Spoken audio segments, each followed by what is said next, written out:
fica com o vice-campeonato, né? Eu falei, não pode ter um time. Então... Troca tudo. Aliás, não precisa nem voltar até o ano passado. Na primeira fase, no empate, foi um empate, né? 1-1, Vasco e Nova Iguaçu, no Campeonato Carioca.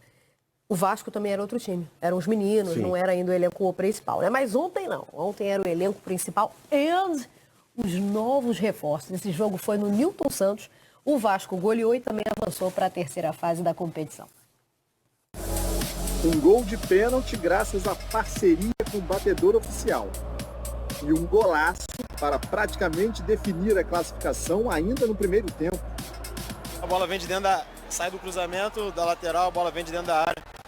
E aí eu consegui dominar e finalizar bem. Felipe Coutinho comandou um Vasco que passou a terceira fase da Copa do Brasil com muita facilidade.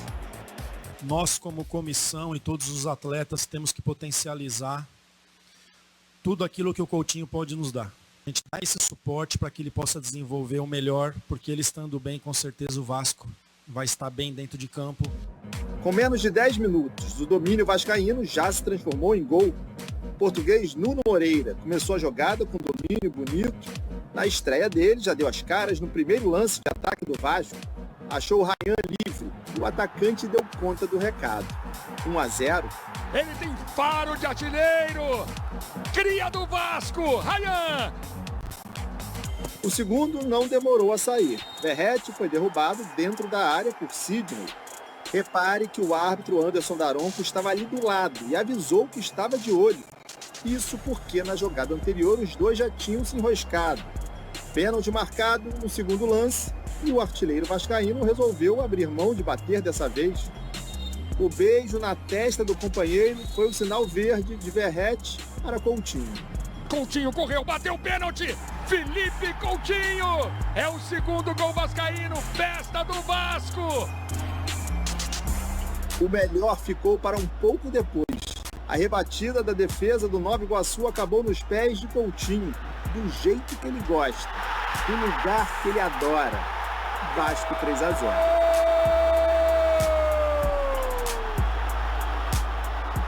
Enquanto esteve em campo, Coutinho fez o que a torcida do Vasco espera dele, desde que foi contratado no meio do ano passado. Teve uma boa atuação e foi decisivo com gols. O terceiro vascaíno, aliás, traz ótimas lembranças para ele e para quem acompanha a seleção brasileira também.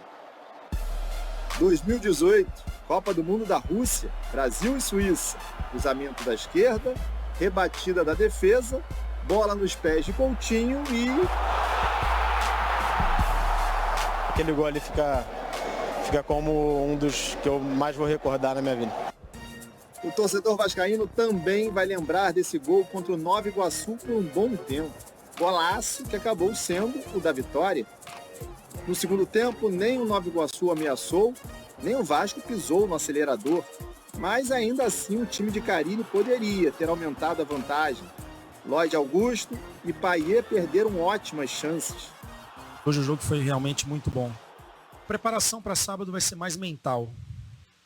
É um jogo que a gente vai ter que ter muita sabedoria, muita inteligência, saber dosar a vontade de ganhar. Sábado tem o segundo jogo, da semifinal do Carioca contra o Flamengo. O Vasco precisa vencer por 2 gols de vantagem para chegar à decisão. A gente tem que manter essa energia. Sábado um jogo importantíssimo. A gente tem que se dedicar ao máximo para reverter o resultado. Fez um bom jogo, né, na partida de ida, jogando também no Newton Santos. Quero corrigir aqui, me emocionei na chamada da reportagem. 3-0 não é goleada. Não é. Você precisa de um placar de pelo menos 4 marcados com diferença de 3 gols. 3 gols de diferença, 4 gols marcados, é goleada. Mas foi um baile. Foi bom. Foi bom. Foi, e assim, isso também só não foi goleado. Pode ser aquele ponta que corta para dentro para o pé contrário para fazer a finalização. Mas também você não precisa ter o ponta para fazer isso. Pode ter o Felipe Coutinho, por exemplo, vindo da esquerda, cortando para fazer a finalização. Melhor jogo do Vasco na temporada? O problema é você medir com o Nova Iguaçu. O Nova Iguaçu fez uma boa campanha. Mas o Vasco pegou outros adversários também frágeis, especialmente no Campeonato Carioca, onde também enfrentou o Nova Iguaçu e não fez jogo assim. É que eu acho que o que chamou a atenção e agradou muito foi o fato de o Vasco não tirar o pé. Depois do 3-0, aí sim, e super compreensível, concordo. Tem um clássico contra o Flamengo, decidindo vaga na final do Campeonato Carioca, 1-0 só. Dá para pensar em reverter esse resultado jogando no Maracanã. Agora, jogou até os 3-0. E eu acho que o torcedor estava sentindo falta disso.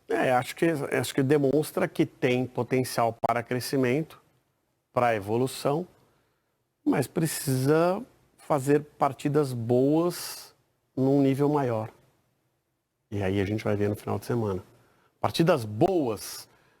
O Vasco fez partidas iguais contra os seus adversários de mesmo nível.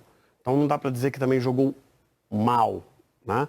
Eu achei o jogo do Newton Santos contra o Flamengo bem equilibrado. Partidas boas para vencer adversários de potencial superior ao Nova Iguaçu, por exemplo. Mas o jogo do Flamengo não foi que você está de férias. Não venceu. Desculpa ficar explorando esse tema, mas já pode acreditar. Foi um jogo bom. Foi um jogo bom contra o Flamengo. Assim, teve alguns jogos que eu perdi com gosto. Perdeu por 1-0. Teve alguns jogos que eu perdi com gosto. Por exemplo, Corinthians e o time da Venezuela lá. Esse jogo eu perdi, eu fiquei sabendo depois que eu perdi bem perdido. Porque eu perdi bem perdido. E aí eu entendi depois ontem. Aí você falou que bom, né? Então tá bom. Você já destacou na sua leitura de jogo e eu